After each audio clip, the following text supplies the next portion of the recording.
Jom kita try roti bakar dia.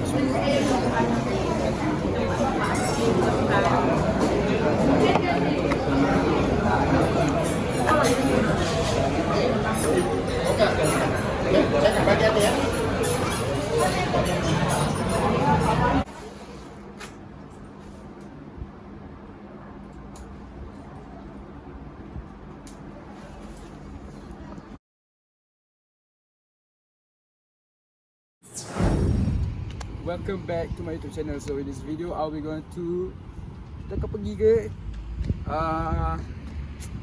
jogging. So sekarang pukul hari Sabtu and minggu depan aku ada exam akhir tahun. Hari tahun.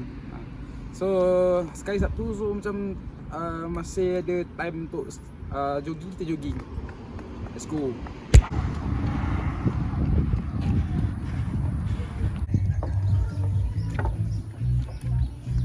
Guys, aku tak ada terjumpa satu kata-kata yang komentis dan dia berbunyi begini.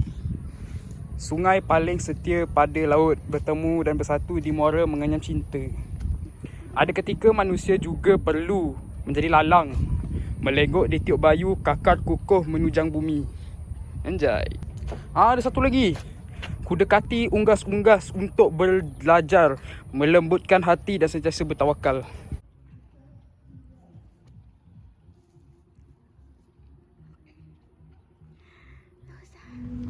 Guys, aku tadi ada terjumpa. Hi guys. Hi.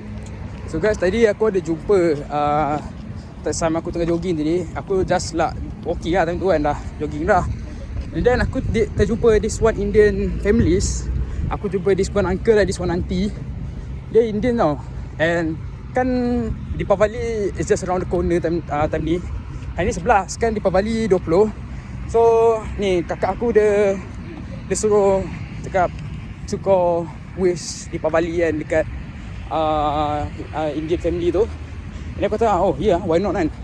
Lepas tu kan Deepavali lama lagi, 20 hari bulan. Hari ni 11. Dan aku cakap kan, aku salam dia macam, uncle happy Deepavali in advance.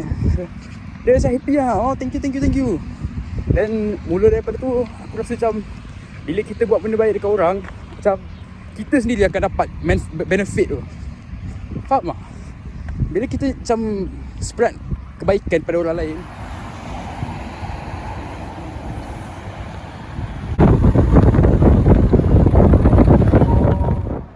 Yo guys, so aku baru balik rumah and aku solat maghrib tadi.